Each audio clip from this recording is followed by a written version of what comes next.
gummy bear.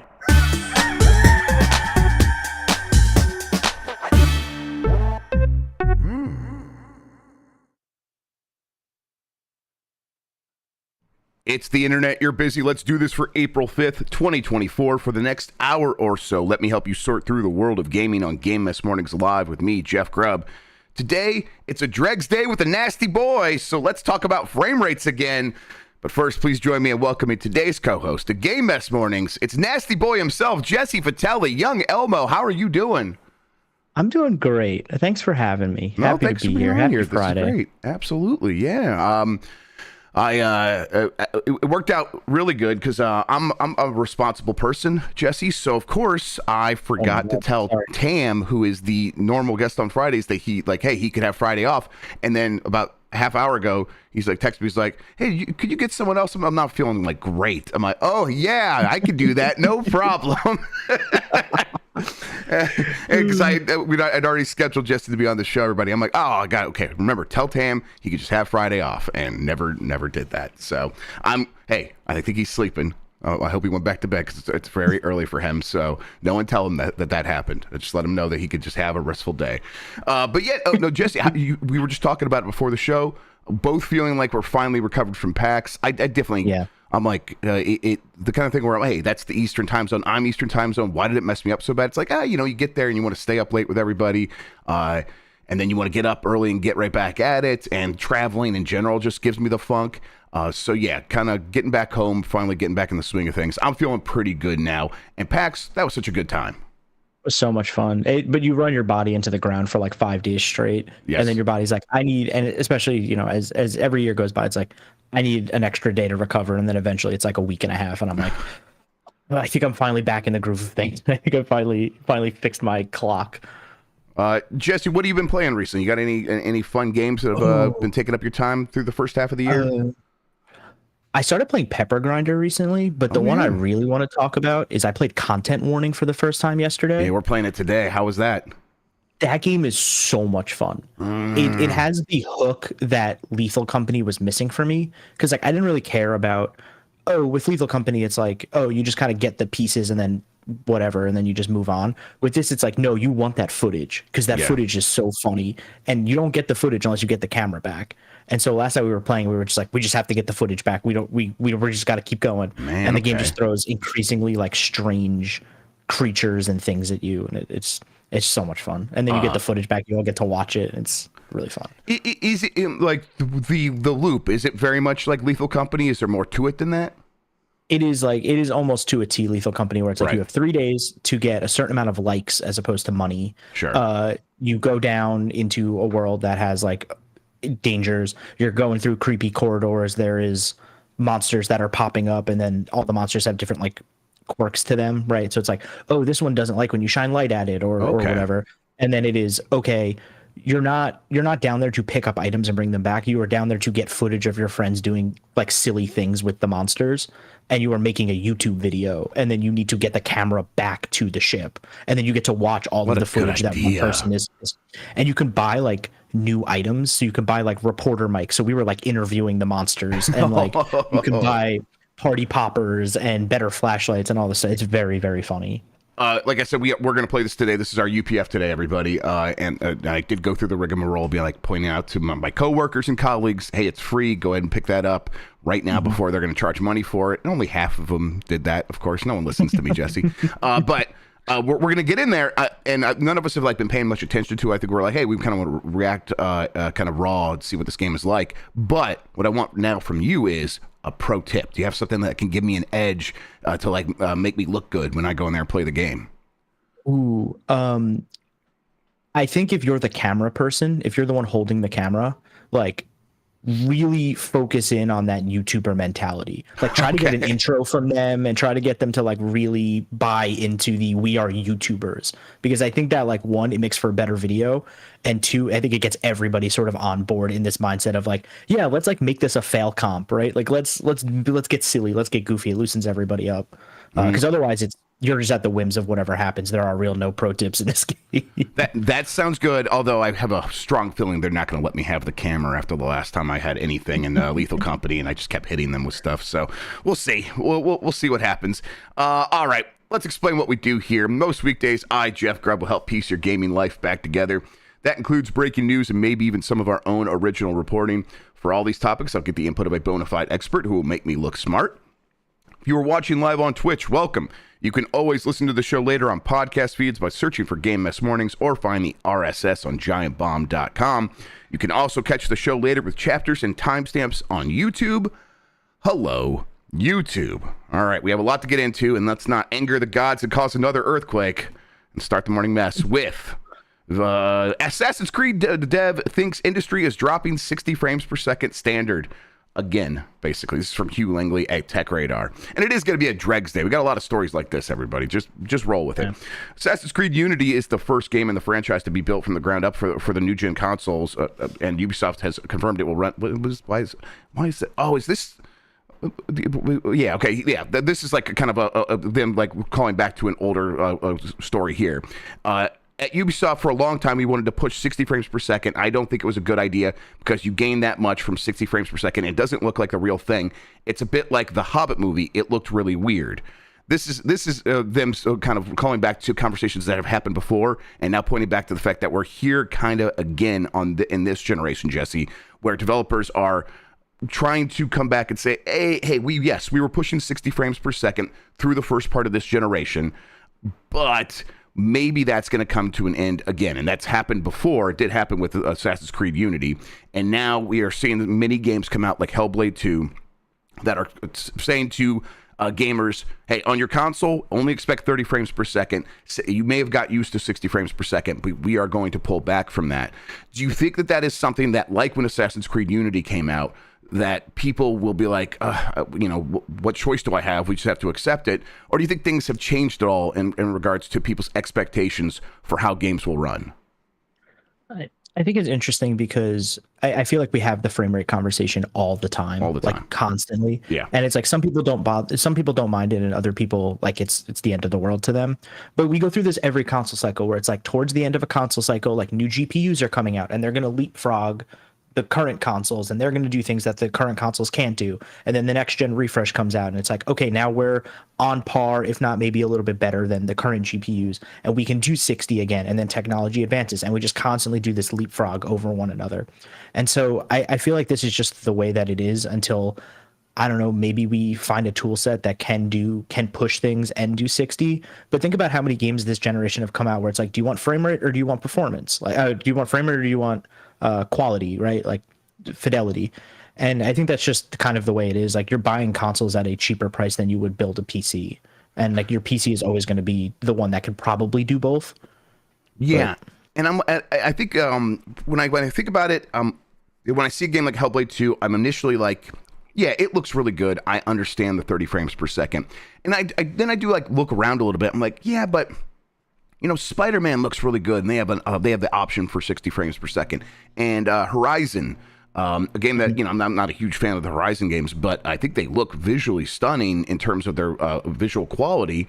And yet those also have a 60 frames per second mode. I'm like, and games don't need to look much better than that. I don't need Hellblade 2 actually to look much better than those games.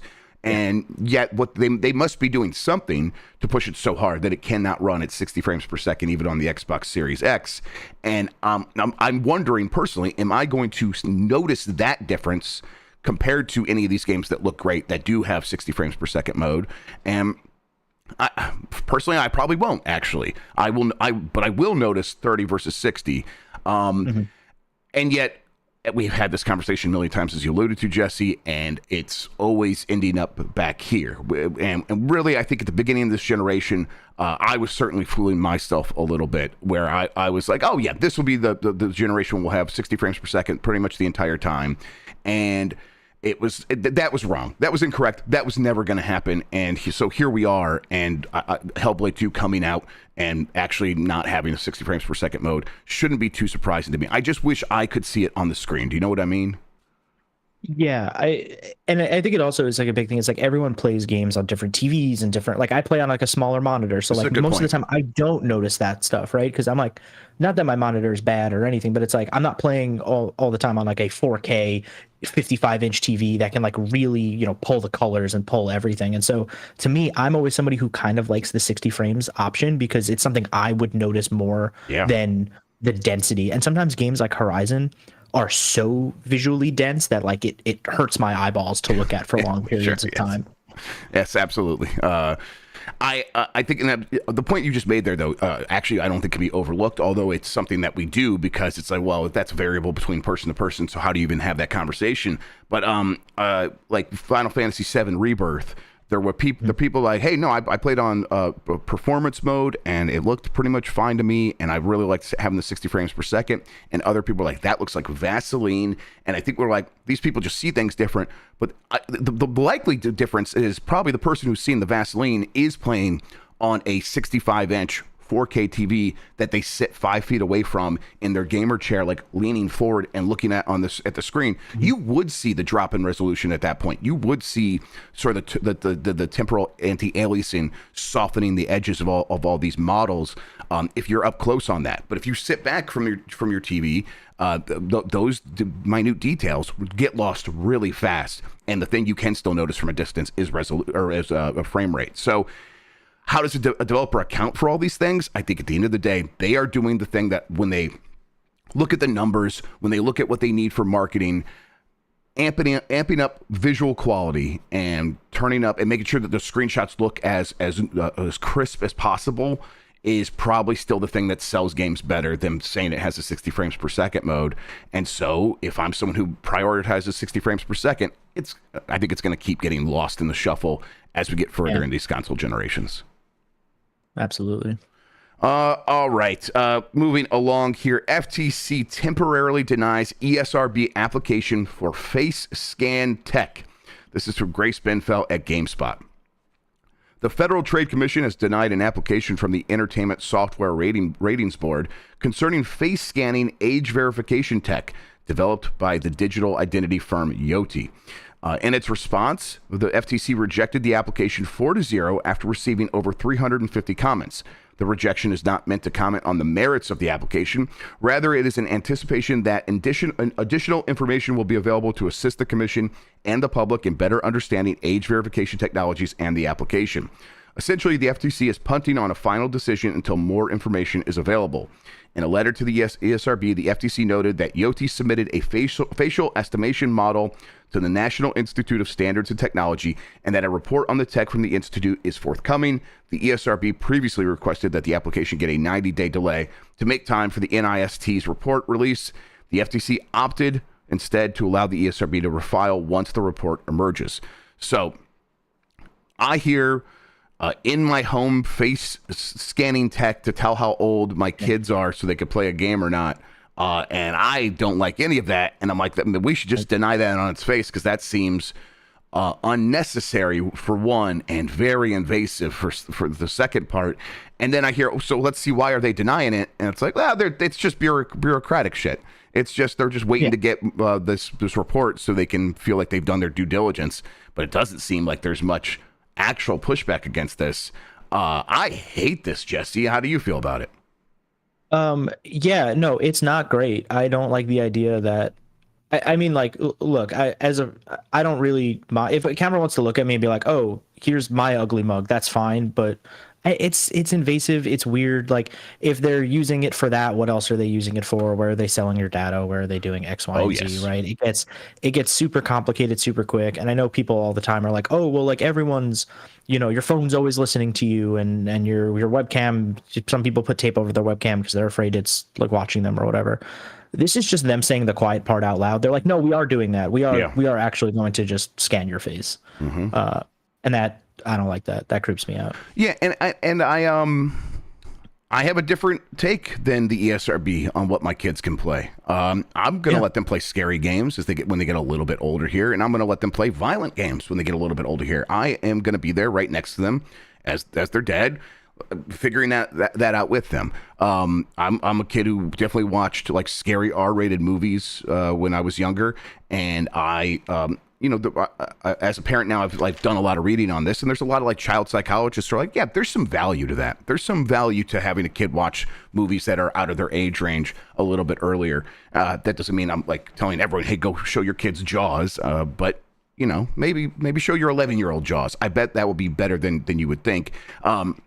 And also, your kid. If they're going to be the kind of kid that's going to have nightmares and that they shouldn't see something. And it's very easy to sort of pull the plug on that before that happens. And then if they are interested in the subject and you're like, hey, maybe we can watch this together, or play this together. I want that option. And I suppose they would say that there's overrides and stuff like that. So if the parent is there, you can then turn it on and then let the kid take over. I just hate the idea of having to ask permission. Like, that's crazy to me. Yeah. Just let me do what I'm doing in my own home. I don't know. I don't know why we think we need this. Honestly, Jesse, I think the only reason that I think they think we need this is to do the other part, which is the tracking who's playing, like having a camera pointed at the couch from the TV so they can gather that data and then sell it. That seems to be the whole point, and not actually protecting anyone from video games. Yeah, I see the marketing report right now where it's like, oh, we've noticed that kids under the age of 11 are playing Resident Evil because we have all this data to now back it up by all this facial scan stuff, that it's like, oh, these kids are now playing this game or whatever, right? Yeah. And like you said, it's, as a parent, what your kid can and cannot handle, and you are like going to be there with them and go on that journey with them together. And the fact that like they could potentially just like try to play a game and then like a camera has to scan them, like maybe you're not home or something, right? And they want to play something and it's like, yeah, you can't do that. And it's like, oh, but my dad said I could. And it's like the camera doesn't know that. The camera doesn't care if your dad told you could or not. Like it is what it is. It's weird. Yeah. And I think we have a lot of these parenting apps that like let you control your kids' devices, and this is something I'm kind of just breaching for the first time, really, because up until this point, they really couldn't do much on their own. They needed me to like be there for everything, and so I could like see what they were doing, or I would give them the Amazon Fire tablet that has the kids mode, and it's like, you're constrained by this. You're not going to get outside these walls, so just go ahead and you can do whatever you want. You can't hurt yourself. But I'm like, as I like just start downloading, like I gave my kid one of my old phones. It's just an old straight up Android phone with like with a vanilla Android on it. And I'm like, I think this probably has like a parenting app on it that I can control it. And I found that, and it was very easy to set up. And it was very easy to set up parameters for like, hey, you can only use this specific app. YouTube, you can use that for fucking 15 minutes. I'm sick of these unboxing videos from these weirdos. 15 minutes is all you get. And then the phone is going to turn off after an hour and a half of use on any day on the weekend or something like that. And I'm like, that is all makes sense. I just don't need the ESRB that only came into existence in the first place because video game companies didn't want the government to come into and stop them from doing what they were doing, and stop them from selling games in stores unless people had IDs or whatever. They're like, no, we'll handle it ourselves. The government doesn't need to come and intervene. And so for them to be like, we're going to be the ones now intervening on people playing games is just such an overstep of like, what do you think this is, ESRB? What the ESA? What do you think this was that you're actually protecting people? Don't, come on. Yeah, those ratings are a little bit useful, but everyone who's like really buying games for the most part kind of understands what they're getting most of the time. And there is the occasional parent buying stuff for their kids that maybe finds that letter helpful. But at the end of the day, this is really about protecting you from government oversight. That's what this always was. So the idea that you think you can now step in and help me in my home somehow, come on, fuck off. I do not need this. So I hope that once they like actually have the real hearing about this, because it just sounds like they were like, this wasn't the real hearing. We'll wait till there's more data here. That there is this strong commentary period, and now that people have had a chance to hear what is being considered, this just gets shut down because no thank you. Yeah, it's just a massive overstep on their part. Like you said, like it's like, what do they think they're doing here? What do they think they're protecting when it's like you only exist to keep the government at arm's length from the industry? It's pretty absurd on their part. Yes. And this next story actually kind of plays into this a little bit, definitely into the data collection side of thing. Roku's new HDMI tech could show ads when you pause your video game. This is from Zach Swisen at Kotaku. Shouts to Zach. A new patent recently filed by TV and streaming device manufacturer Roku hints toward a possible future where televisions could display ads when you pause a movie or game. For Roku, the time in which the TV is on but users aren't doing anything is valuable. The company has started leasing out ad space in its popular Roku City screensaver, which appears when your TV is idle, to companies like McDonald's and movies like Barbie. That's who's buying those ad spaces. As tech newsletter Low Pass points out, Roku finds this idle time and its screensaver so valuable that it forbids app developers from overriding the screensaver with their own. But if you plug in an Xbox or DVD player into an HDMI port on a Roku TV, you bypass the company's screensaver and other ads. And so Roku has been figuring out a way to not let that happen. As reported by Low Pass on April 4th, Roku recently filed a patent for a technology that would let it inject ads into third-party content like an Xbox game or Netflix movie using an HDMI connection. The patent describes a situation where you are playing a video game and hit pause to go check your phone or grab some food. At this point, Roku would identify that you have paused the content and display a relevant ad until you unpause the game. Man, goddamn it! Why are we here? This is the worst timeline. It really does suck. I understand that these TVs are in a way subsidized by them being able to sell ads on it. But that's your problem. If I plug something into an HDMI port, I want it to work like, hey, I have full control over this stack. And then just because I pause my game does not give you the right, like, I'm not necessarily just pausing it to look at my phone. I could be pausing it for other reasons, to like stop and look at something on the screen, or like consider something in my inventory. And just because I'm not moving the stick doesn't mean I don't want to be seeing what's on the screen. The idea that they think they could take that over to sell me something is absurd. And it really feels like using what was once considered the benefits of HDMI technology, where it's like, hey, it's a smart connection. The TV and your speakers can all understand kind of what's happening, and they're like, okay, well, how can we use this to our advantage? And here we are. Jesse, let me ask you: do you think this actually gets implemented, or do you think this is just like one of those patents that'll come and go? It's hard to say, because I absolutely see a world in where this happens for at least a little bit. Yeah. It reminds me a lot of was it like a couple months ago where Xbox was doing that thing where like suddenly like a full screen ad would show up on like the homepage, and it was for like Call of Duty or whatever. That sounds right. Yeah. There was something going on. Definitely when you would start it up. Yeah. It reminded me of it. This is like, feels like the natural like extension of that, where it's like, oh, well, like, where is the idle time? Where can we serve more ads? Because you get these Roku TVs. Like, I have one in my living room. I have like the TCL or whatever, right? And they're pretty cheap TVs, and they're good TVs. They're good TVs. But like, this feels like this is what it's been building to. It's like, oh, we can just shove this TV full of ads, and anytime we could put ads down, like, that's what we'll do. And so I could see this happening, maybe be major backlash happening and them revoking it. But I do think they try, because it seems like something they would try. I mean, they're already selling ads on the screensaver part of it. Yep. Why not sell ads wherever they can?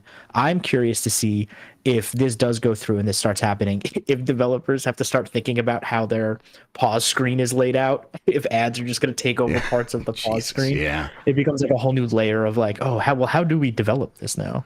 Yeah, and it's the kind of thing where it's like, if it becomes popular, you're right. It would be built into the UX design, where they're like, yeah, we know that there's going to be an ad served here, either from Roku. But if Roku does it, then like the Xbox and PlayStation probably would get in on it too, and they would probably start serving ads when you pause the game and be like, this is just standard practice, and so we're going to have multiple ads here.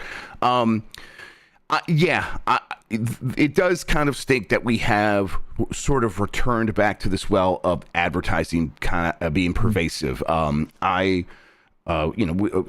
grew up in a time where I was watching, cable television, and so I just was constantly bombarded with advertisements. And one of the benefits of getting these streaming services and then playing video games and reading books and doing stuff like that, and like kind of having a medium, a diet that cut out advertising, was I was seeing fewer ads. And now my kids grow up in a world where advertisements like that I grew up with look very strange to them. That is not something that they are seeing. Very, like, they go weeks without seeing a television advertisement. Right. And so, but we see where things are headed, right? We know Netflix has that ad-supported tier, and Amazon Prime Video. I've started getting more and more ads as I watch more and more shows on Prime Video. It's back. It's here. They're putting it into the streaming stuff. And even like, and I pay for the ad-free tier on a lot of stuff, but that's starting to get really expensive. And I'm like looking at Prime Video. I'm like, man, do I want to pay for another, ad-free tier? I don't know. And so, like, advertisements are starting to sneak back into everything. So I'm not too surprised by this, but it does bum me out that, like, hey, I always associated like video games as a place where I can go and get away from that stuff, and I pay a pretty hefty price for a video game out of the gate most of the time so that I can feel like I have ownership over this experience, and you don't need to bombard me with ads. And yet they're still creating new technologies so they can do exactly that. And in a way, it feels inevitable to me, Jesse. If this doesn't work, it'll be something else. They will find a way to get more ads into more of our stuff, right? Yeah, and this style of ad seems way more invasive than a lot of other styles where it's like, oh, an ad comes on while I'm watching TV. Yep. Oh, that kind of sucks. But this is like, oh, this was constructed specifically because we know that there is maybe 15, 30, 40 seconds of time that you put your controller down, and we can just start flashing ads at you. And it's like, it's gross.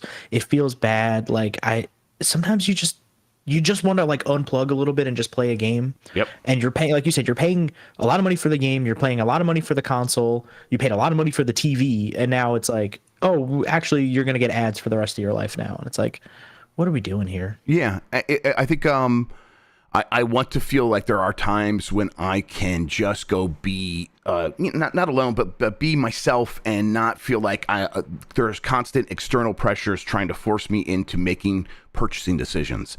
I want to like exist in like some pockets where I could do that. And if I'm paying money up front to have these entertaining experiences, my expectation is, okay, I could sit here and there isn't some algorithm in the background trying to figure out the best way to get me to buy those sneakers I looked at on Instagram. And so the idea that they are going to have these moments where they know when I'm pausing, and then if they can combine that with a few of these other factors of, well, the Xbox talks to the TV. They do know if I set down the controller, maybe the Xbox could tell the TV that, and then they can use that information about how long of an ad they show me, and then they're buying my data, and they know what I'm watching on the Roku TV. They know what apps I'm using. They could probably track what shows I'm watching inside of those apps. They can probably see if I ever watch any of the free television channels that they have streaming to the TV, and know what kind. I go to Comet TV and I watch old sci-fi stuff. Just listen, I don't mind targeted advertising so much. I just want the opportunity to get away from it. I want to go to a movie theater, pay for my ticket, go in and watch the movie, and have 2.5 hours where no one's trying to target me for ads once I'm in there. Yeah. And if they were to start inserting ads into that, I'd be, what? Like, especially targeted ads, it would feel like you can never escape capitalism ever. And I just want a few respites, place oases away from the constant bombardment. So this it feels like a slippery slope that we're going to find more and more ways to sully that escape, and it just bums me out. And here we are. Yeah, between these two stories, it's just how invasive can we be in your home to get your data and advertise to you? And it's like, that sucks. It really sucks. It's ugh. Yeah. Like the guy they talk about it in the story right here. The company also proposes using HDMI CEC, which is that consumer electronics control. When you turn on your PlayStation 5 and it turns on your TV and your sound bar and stuff. That's what CEC is. But that means these devices are smart, can talk to each other and give each other data about what's going on. And so that's what they would use to figure out when you've paused your game. So if you've ever used like the remote control to control, like for your TV to control your PlayStation 5 to like watch shows, it's all that stuff can now be used against you to advertise to you. We'll see. I guess the thing is with a patent, Roku might be the only ones able to do this. Of course, other companies would likely find other ways that would be be free of this patent to do it themselves, or they could license the patent from Roku. But if Roku's the only one doing it, I think that would make their products a little bit less enticing to people, and maybe people would just say, I'll choose this one that is promising not to advertise to me. Or maybe Roku and all these companies will all do it, and they will sell ad-free tiers on your television, and you can give them extra money not to be advertised to, and that just also sounds like a goddamn nightmare. Yeah, gross. All right, mobile game Star Wars Galaxy of Heroes is getting an enhanced PC port. This is from Chris Scullion at VGC. Popular mobile game Star Wars Galaxy of Heroes is coming to PC later this year. EA originally released the game in November 2015 and has continued to enjoy a following in the 8.5 years since. While players have used various methods like Android emulation to play the game on PC, EA is now giving the game an official PC port. As reported by Game Informer, the PC version of Galaxy of Heroes will feature options for higher resolution and will support anti-aliasing and will double the frame rate to 60 frames per second.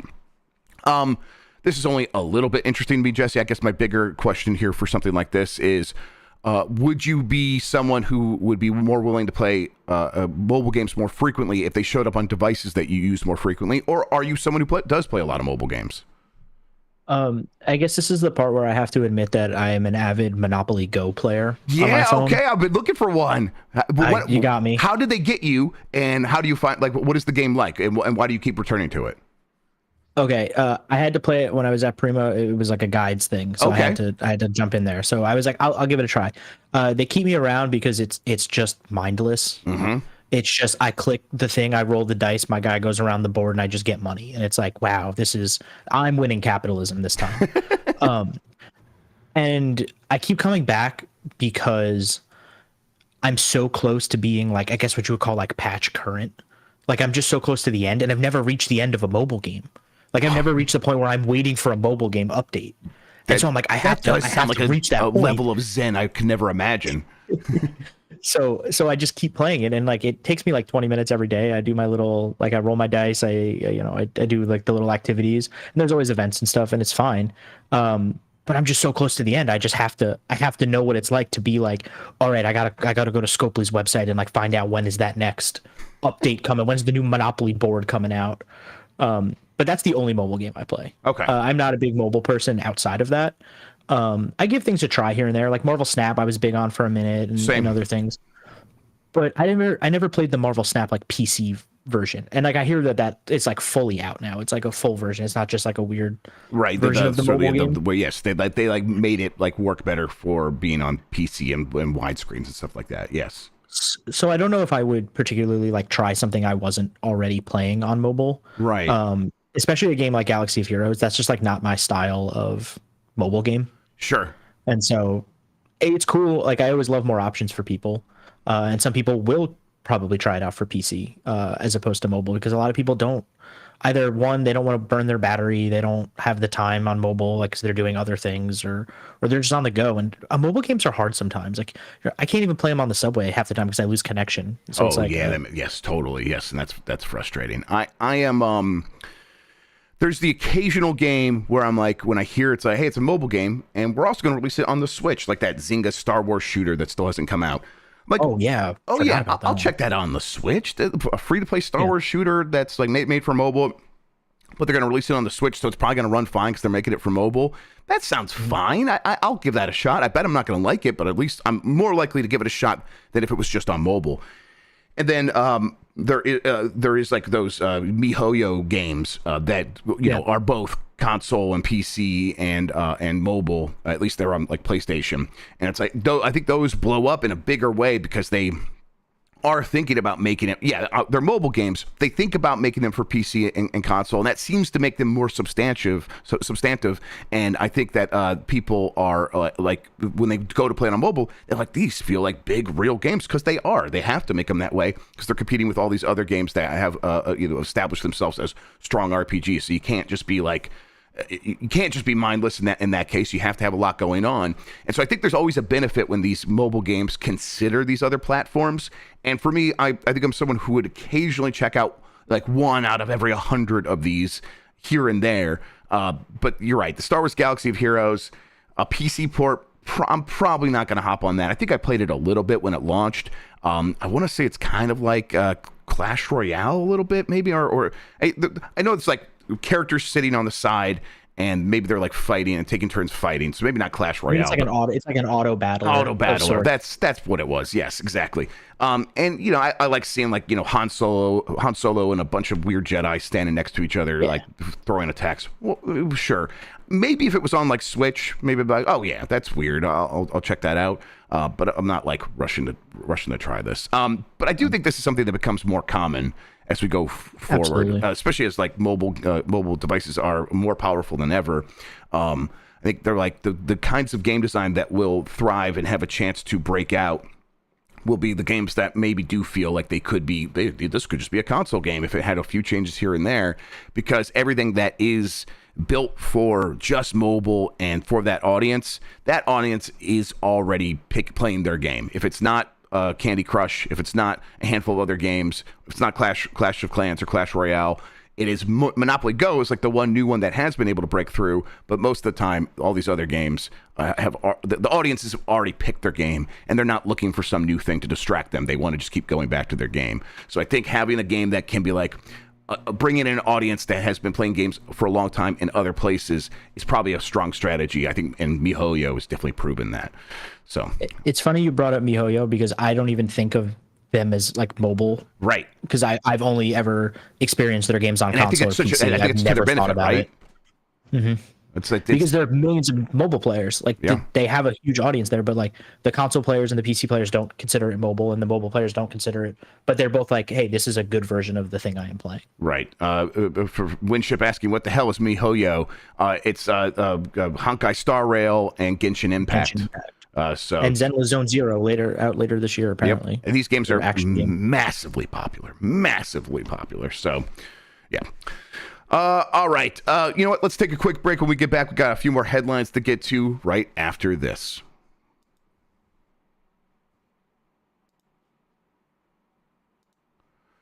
All right, we are back, and Relic has announced the layoffs following its split from Sega. This is from Tom Ivan at VGC, part of the 2024 layoff train here. A week after being sold by Sega and becoming an independent studio, Relic Entertainment has announced a new round of layoffs.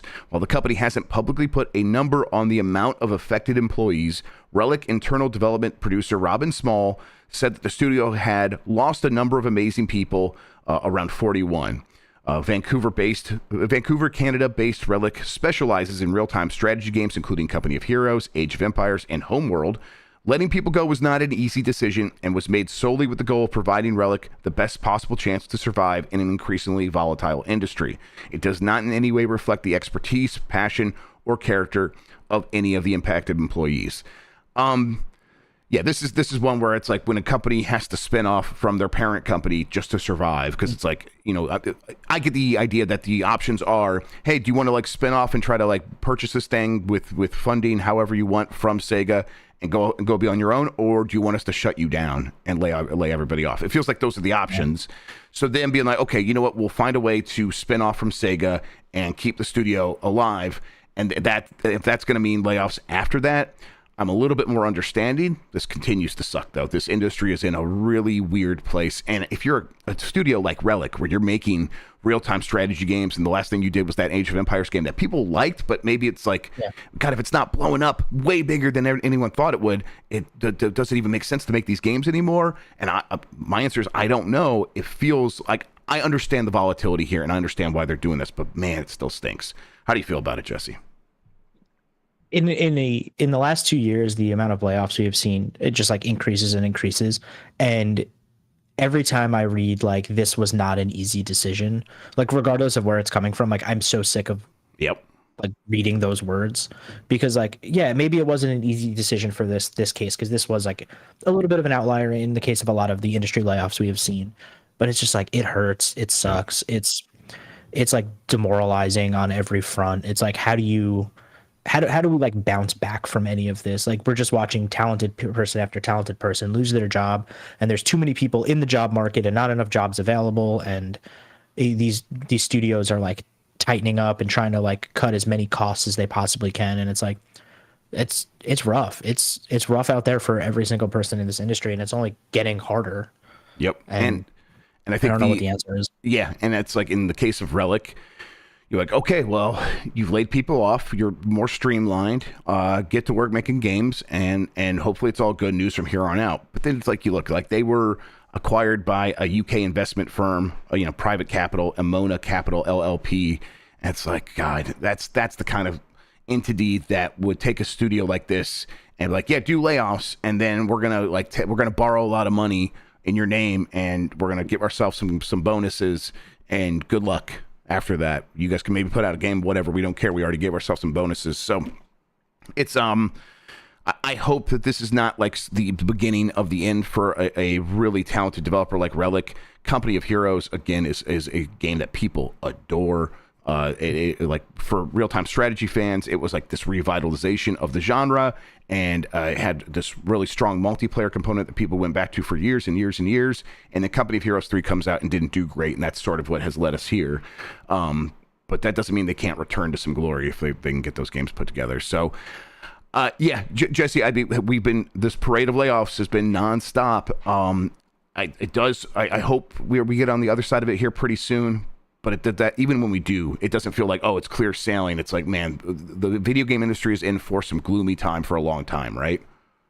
Yeah, and because it's cyclical, right? In so many ways, and every time we redo this cycle, the industry looks different. The people in the industry look different. The games in the industry look different. The general vibe of the industry looks different. And so, when we do eventually get over this hurdle, like what does it look like? What's left? Like, are the talent that was there that made some of our favorite games in the last 10 years, are they even still around anymore? Like, were they able to make it through? Like, we lose so many important people along the way that it's brutal. And then you have, investment firms, hedge funds, VC, like coming in and buying up all this stuff and then just wanting them to churn out content that's unsustainable. They want exponential growth. You can't get it. Like, it's real dire out here. Yep. I hope Relic's able to make it all make sense, though. It's a studio that deserves better. It's one of those studios that, when Sega was in their dark period and they were like relying on PC development, Relic and I always want to say Certain Affinity. It is a CA developer. I can't remember what the actual Creative Assembly. Creative Assembly. Thank you. It's Certain Affinity always gets in my head instead. Creative Assembly. It's like these are studios that put out games that was keeping Sega afloat because they were like, hey, our PC games are growing and they're massive and they're doing really well, and Sonic keeps fucking up. We don't know what's going on over there. And then, years later, they started figuring out a lot of stuff. Maybe not with Sonic, but with Yakuza and stuff like that. And it's like they've established this a new identity. But then for them to kind of discard these studios that were keeping them afloat when they didn't have much else going on continues to be very frustrating to me. It's like, Sega, you maybe should be a little bit more loyal to these people that kept you afloat when things weren't great. All right. Here's a report that Yuma Miyake is stepping down as the producer on Dragon Quest. This is from Sophie McAvoy at GamesIndustry.biz. Yu Miyake is allegedly moving from his role as producer on the Dragon Quest series to another position within Square Enix. This is according to Bloomberg, who was told by sources that Miyake would be overseeing the firm's smartphone games division instead. Nier Automata producer Yosuke Saito is allegedly being considered to take over Miyake's role. Sources said this move is part of Square Enix's restructuring plan, which reportedly began on April 1st. GamesIndustry.biz reached out to Square Enix for comment. Miyake has been the producer on the Dragon Quest series since 1992, with his latest credit on Dragon Quest Monsters: The Dark Prince, released in 2023. Restructuring plans were previously announced by Square Enix's president Takashi Kiryu last November. Kiryu cited the limited diversity of its lineup of games, adding that he wanted to structure its development function so that we are able to ensure higher quality from each title.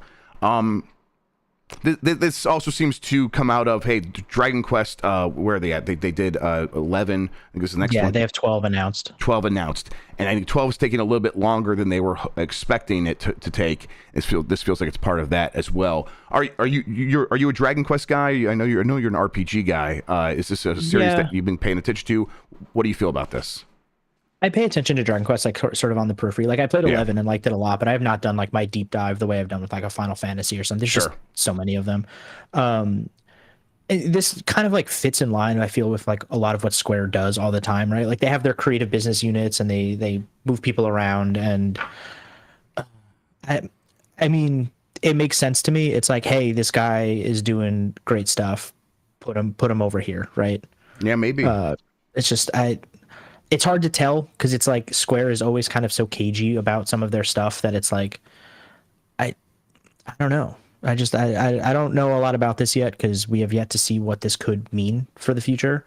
And Dragon Quest 12 is coming out eventually, Right, we and don't it's know. switching Yeah. to action. It's not turn-based this time around, so it's like they might be having to figure that out for a while. I don't know. It's a tough one for me. It's like I don't really know what this means until we kind of see it happen. Yes, I think someone in the chat pointed out that for a Japanese company going from producing Dragon Quest to overseeing all the mobile games, that's actually maybe a step up.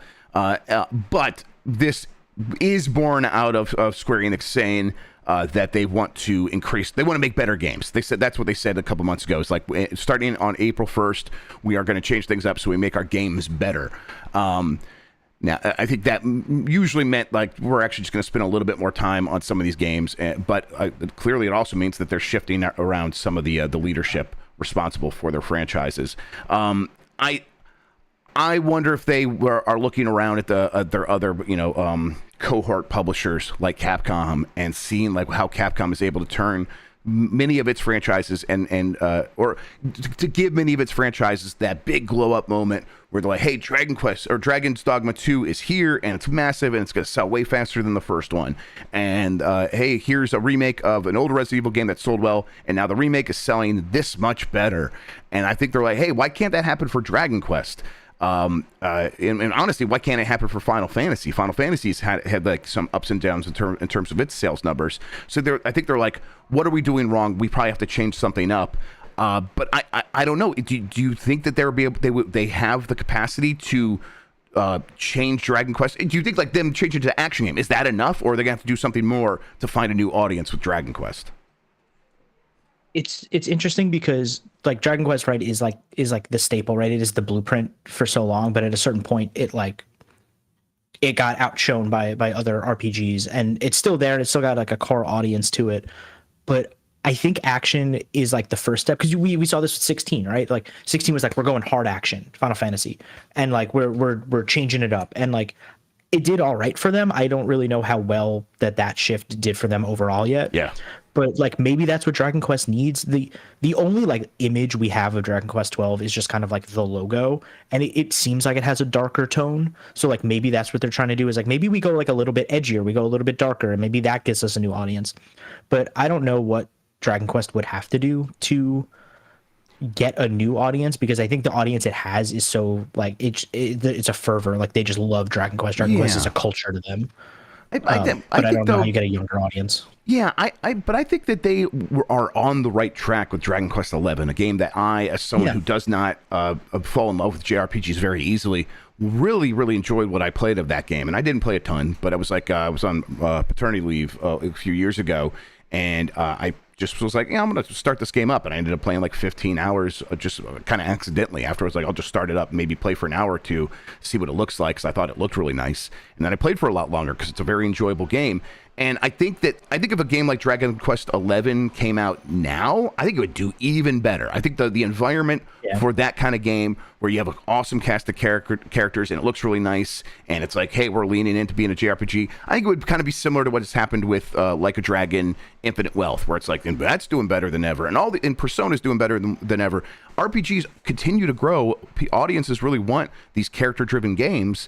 And I think if they sort of just leaned into that and like kept building on that side of things, that they could see the growth that they have not seen so far, because just the audience has changed. So I wish they would kind of just recognize that and lean into that. But here we are. We'll see what Dragon Quest 11 or Dragon Quest 12 is able to do. And it's possible that the shift to Dragon Quest 12 is so far in a different direction that people don't like it, that when they return with going back to like the 11 stuff, everyone, it's celebrated and everyone's like, absolutely, this is what we've been looking for. It gets all this fandom, and like it blows up the way it does. But we'll see. Yep. As XX Medusa Lover 69 in chat says, the weeb stocks are up. They just keep going up, everybody, to the moon. All right, last story here. Here's a look at a test run of the Donkey Kong ride at Super Nintendo World. This looks pretty cool. I'm going to play this here. I'm going to mute it here. But yes, this is from My Nintendo News. Footage of the first test runs of the upcoming Donkey Kong Country ride at Super Nintendo World at Universal Studios Japan have appeared online, and it looks like it's a blast. The ride opens soon and includes a new roller coaster called Minecart Madness, which will take riders through the jungle as Donkey Kong and Diddy Kong protect the Golden Banana from the Tiki Tak tribe, which sounds problematic, and even contains a leap across the collapsed track, which that apparently they're doing some cool new tech there to make it feel like you're actually crossing a collapsed track. I think this looks pretty promising. It looks pretty cool. I kind of wish they would go a little bit further afield from Mario than Donkey Kong. But I understand that that's a pretty safe bet for them right now, and they are leaning in on Donkey Kong, which they probably have like that movie coming, and it sounds like they're making some more Donkey Kong games. So yeah, look at that jump right there. That's very cool. I don't know, what does this look like to you? Are you excited about something like this? Yeah, I mean, so I have not been to any version of Super Nintendo World at all, and I've been like, I really want to go. Are you going out to LA for Super Summer Game Fest? I am. I might. Maybe we could make a trek. The Nasty Boys takes Super Nintendo World. That'd be a lot of fun. I would love to just go and see it. But like, I think the one thing I always get from all the like travel logs and footage I see from it is like, it has a handful of rides, but it doesn't have a ton. And so I think adding just any more Mario sort of universe stuff you can put in there is really great. And like, I like that they're going with Donkey Kong. I think like a minecart ride just makes sense. It does make a lot of sense. Like my one of my favorite rides at Disney is the Indiana Jones. Like you're going through the boulders coming down, you're going right. Like Donkey Kong just fits that vibe. It makes so much sense. Like if they're trying out new tech with Donkey Kong, that's cool because that means like when they pick some weirdo franchise that they're gonna pull to put in there, like they're like, oh, we've been working on tech. We're gonna do some real wild stuff with this thing over here.